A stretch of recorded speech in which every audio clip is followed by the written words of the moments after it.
Assalamualaikum cikgu. Macam mana kita nak usaha semester 3 dah nak dekat tapi diri masih malas nak belajar.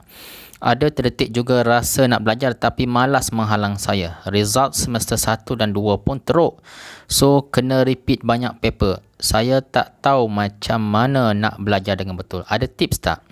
Doakan saya dari SMK Tanjung Panglima Raja supaya cemerlang dengan jaya untuk tim STPM COVID. Okey. Motivasi bagi pelajar STPM SEM 3 yang akan mengulang subjek-subjek SEM 1 dan 2 untuk menebus kegagalan dan penyesalan. Bismillahirrahmanirrahim. Assalamualaikum warahmatullahi taala wabarakatuh dan salam sejahtera. Seperti yang kita tengok tadi, luahan beberapa orang pelajar yang meminta tips bagaimanakah untuk bangkit daripada kegagalan perkara yang lepas, semester 1 gagal ataupun keputusan tidak memberangsangkan, semester 2 gagal ya dalam proses STPM. Dan sebenarnya banyak lagi soalan-soalan yang kita dapat juga daripada pelajar IPT yang dah mula rasa give up, demotivated, tak bersemangat untuk belajar disebabkan oleh keputusan semasa atau sebelum yang kurang baik. Jadi hari ini saya akan menjawab persoalan ini dan saya harap anda fokus dengar baik-baik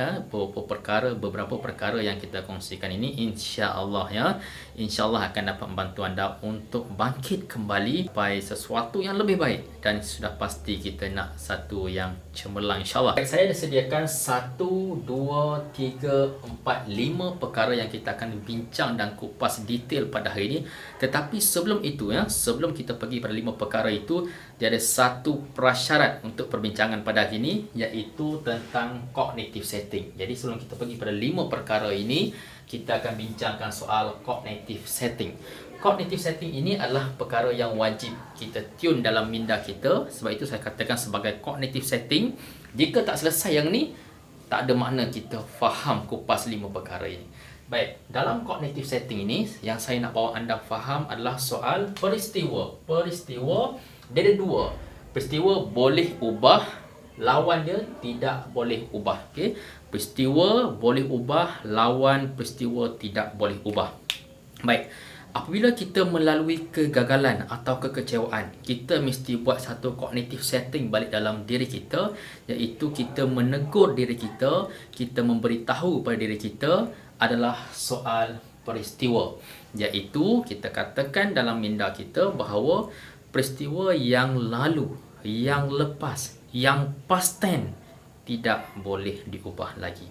Tetapi kita boleh mengubah terhadap peristiwa yang akan datang ya, yang kita akan jumpa esok, minggu depan, bulan depan, tahun depan. Kita boleh ubah jadi hebat. Jadi betulkan dahulu, yang tak boleh ubah selesai.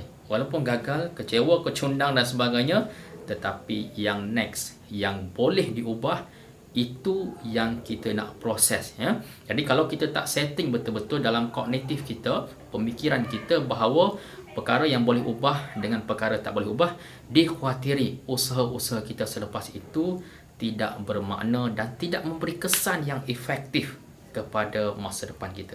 Okey, jadi selesaikan dahulu pemahaman dalam kognitif kita. Peristiwa lepas tak boleh ubah, peristiwa akan datang yang kita nak bincang macam mana kita nak memperhebatkan. Baik, setelah selesai soal setting, cognitive setting tentang peristiwa, mari kita pergi kepada perkara yang pertama. Okey, perkara pertama adalah perkasa niat. Kita nak polish balik niat kita. Bila kita nak polish niat, kita kena timbulkan beberapa persoalan dalam diri kita. Ini kita nak jadi hebat dan nak berubah, nak cemerlang berbanding yang kita gagal sebelum ini. Kita masukkan dalam minda kita, kita perbetulkan niat kita, tujuan kita belajar ni sebab apa. Baik, saya kongsikan, bila kita belajar, bila kita menuntut ilmu, dia ada 3 asas perkara keadaan yang membawa maksud tujuan kita menuntut ilmu. Yang pertama, kita nak ubah diri kita, bukan orang lain lagi. Itu yang pertama. Yang kedua, kita nak membantu diri kita dan juga keluarga kita. Okey, itu yang kedua. Yang ketiga adalah kita nak memberi contribution kepada diri kita, keluarga dan masyarakat. Jadi kita nak perbetulkan diri kita, kita nak membantu keluarga kita pada masa akan datang, dan kita nak membuat satu contribution kepada masyarakat yang merangkumi agama, bangsa dan negara semua sekali lah. Jadi itu 3 perkara asas yang kita kena polish. Aku belajar ni sebab aku nak bantu diri aku dulu, kemudian nak bantu orang lain yang tadi. Okay, jelas betul-betul.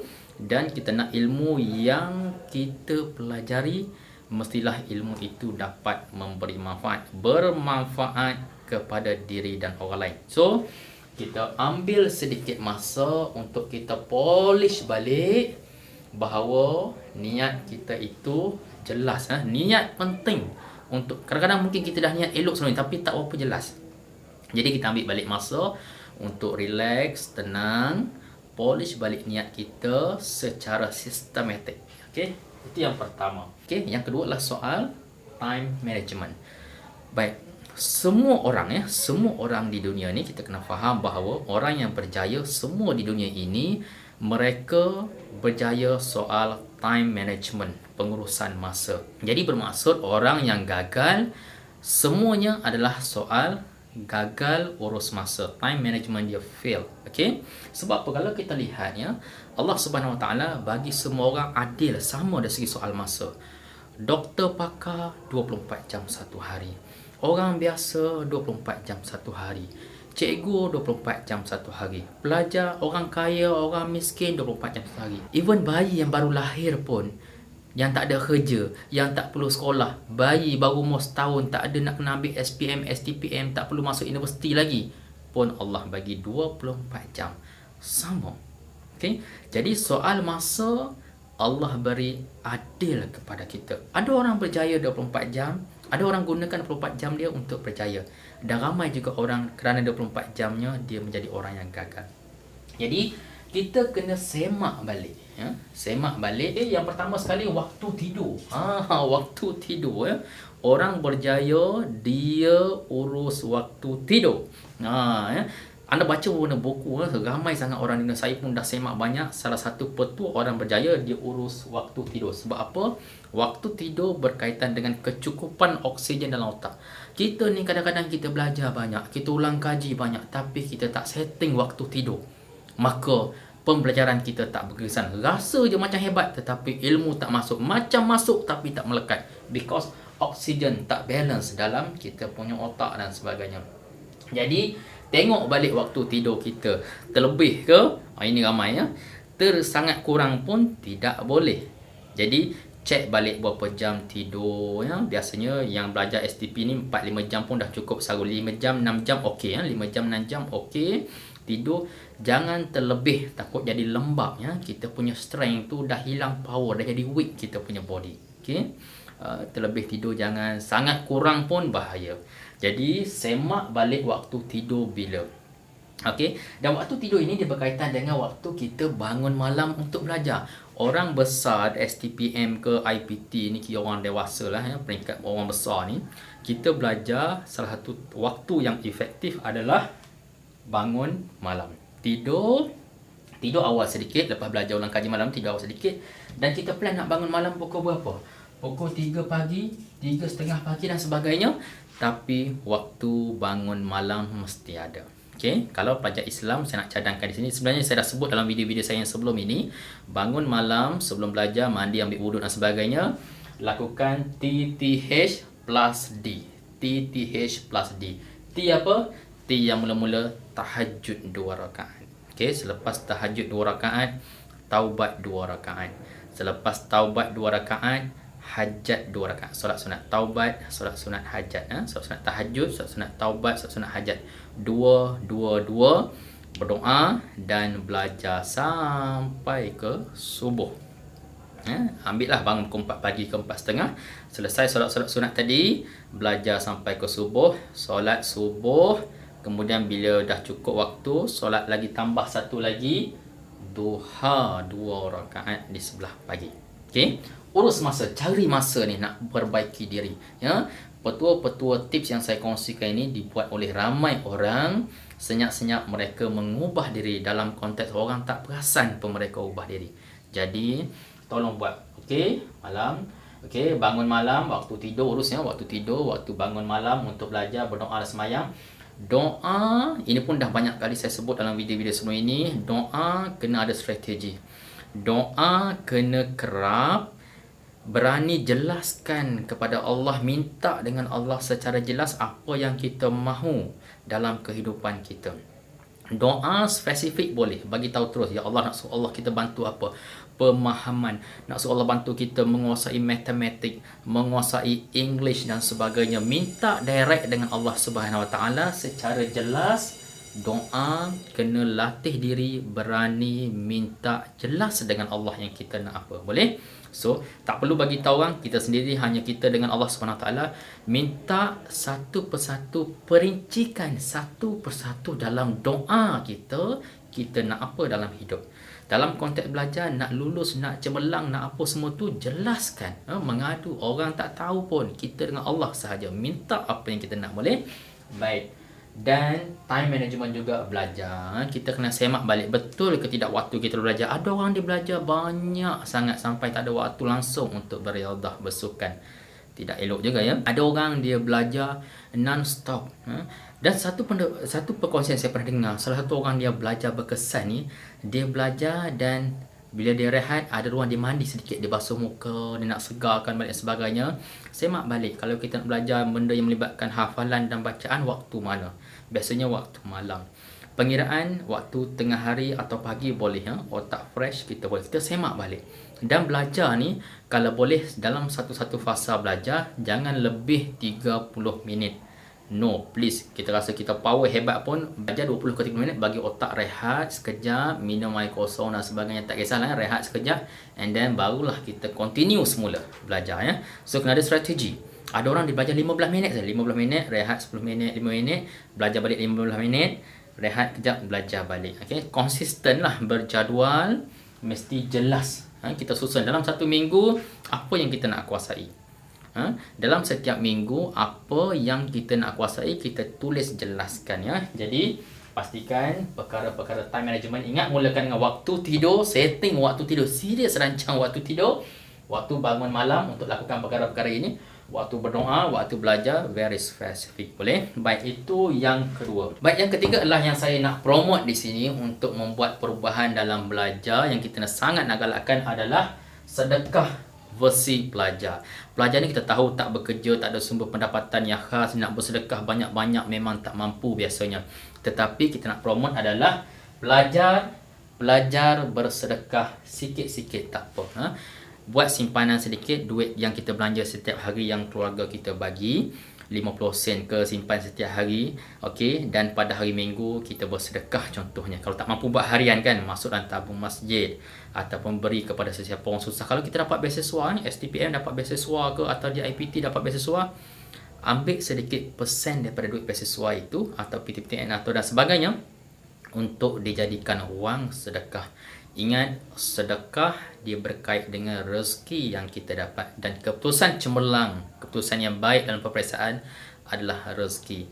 And of course dia ada korelasi related to the sedekah. So jadikan walaupun kita belajar, nampak kita biasa relax, tetapi kita seorang yang bersedekah. Tak mampu bagi banyak, bagi sedikit. Jadikan tabiat kita bersedekah. InsyaAllah Allah akan permudahkan urusan kita belajar. Cari pengalaman walaupun di usia muda, dalam tempoh yang kita dalam proses belajar, belum lagi bekerja, kita sudah ada amalan sedekah. Sikit-sikit tak apa. Sikit-sikit tak apa. Yang keempat, adab. Percaya atau tidak, dengan kita memperkemaskan, memperkasakan adab kita kepada ibu bapa keluarga kita, kepada guru kita, kepada masyarakat, dengan hanya memperbaiki adab cara hidup kita, akan memberi efek Power Rangers kepada kognitif kita untuk belajar ya. Adab kita dengan guru kalau dah bagus tak apa, tingkatkan lagi. Adab kepada ibu bapa, penjaga keluarga kita, tingkatkan lagi walau siapa pun mereka. Okey, insya-Allah ya. Ingat, jangan pandang remeh soal adab. Orang zaman-zaman dahulu kalau kita kaji, kita cek sebelum menuntut ilmu, mereka belajar dahulu ilmu adab. Dan kadang-kadang setengah ilmuwan tu dia belajar ilmu adab dalam tempoh yang lama sebelum dia menuntut ilmu yang sebetulnya. Okey, jadi ingat pesan saya. adab dalam hidup kita terhadap keluarga, terhadap guru dan sebagainya ini akan menjadikan kita cerdik, akan menjadikan kita Power Rangers, akan menjadikan kita hebat dalam soal belajar. So, refleksi diri, semak balik bab adab ini untuk memastikan kita menjadi power dalam belajar. InsyaAllah akan memberi perubahan yang baik kepada kita punya academic achievement, insyaAllah ya. Baik, itu adab. Yang kelima adalah vision board. Yang kelima, saya nak galakkan kepada anda, cari satu kertas besar, manila card ke, A3 size ke, terpulanglah ya, A2 size ke, A1 size ke, buat vision board. Vision board ni, dalam vision board anda boleh tengoklah di Google, di internet, dan video saya yang sebelum pada ni pun ada bagaimana saya buat satu bengkel vision board. Anda boleh tengok lebih kurang di sana. Vision board ini telah memberi banyak suntikan intrinsic motivation. Intrinsic motivation mana motivasi dalaman yang menolak seseorang itu untuk berjaya. Di dunia ini kalau anda tengok, anda bacalah di Google ke di mana ke, anda semak balik, orang-orang hebat dia buat vision board, dan vision board itu dia tampal dekat tempat dia belajar, di meja dan di bilik dan sebagainya. Vision board ni akan memberi satu suntikan semangat yang sangat hebat pada kita, sebab pada vision board biasanya kita memperjelaskan semua perkara yang kalau boleh insya-Allah diizinkan ke mana kita nak capai, ke mana kita nak pergi, apa pencapaian-pencapaian kita in future yang kita mahu kita dapat ya. Jadi vision board ni buat. Okey, siapa yang dah ada bagus, yang belum ada kena buat vision board, supaya vision board ini akan menjadikan kita lebih bersemangat, lebih jelas cara kita bertindak belajar untuk memastikan kita memperolehi sesuatu yang hebat dan cemerlang pada masa akan datang. Jadi murid sekalian ya, 5 perkara tips yang basic telah saya kongsi. Tips ini sangat penting. Tetapi ingat, yang pertama, sebelum pergi pada 5 perkara ini, pastikan anda lakukan cognitive setting peristiwa dalam minda, supaya minda kita faham betul-betul apakah maksud kegagalan lalu dan apakah impian perancangan kita untuk in future. Jadi insya-Allah semoga apa yang saya kongsikan ini dapat membantu anda, dan dari kejauhan saya nak doakan anda cemerlang dunia akhirat insya-Allah. Teruskan usaha adik-adik, masa depan kita ini bagi colourful yang cantik. Ingat, kita berjaya, kita seronok, kita bahagia, dan kita ada impian kita nak bahagiakan ramai orang pada masa akan datang. Letak dalam tu dalam minda. Kalau kita berumah tangga suatu hari nanti, kita nak keluarga, pasangan kita bertuah memiliki kita, mereka seronok. Sebab apa? Sebab kita berjaya. Mak ayah kita, penjaga kita ya, kita berjaya, mereka seronok. Walaupun mak ayah kita telah meninggal dunia, akhirat hakikatnya mereka seronok. Keluarga yang menjaga kita, mereka seronok. Dan kalau bolehnya, bila kita berjaya, yang selalu saya pesan, sebab kita dah ada impian, bila kita senang, kita berjaya, kita hebat, kita mampu lakukan sesuatu perkara yang lebih memberi manfaat, contribution, kita nak menyumbang, memberi orang lain pusat-pusat kebajikan dan sebagainya, kita nak mereka dapat merasai kesan daripada kejayaan yang telah kita usahakan. Hidup seronok begitu insya-Allah. Jadi itu saja penguasian daripada saya. Semoga bermanfaat untuk anda dan semoga anda cemerlang dunia akhirat. Doakan kita bersama semoga cemerlang dunia akhirat insya-Allah. Assalamualaikum warahmatullahi taala wabarakatuh.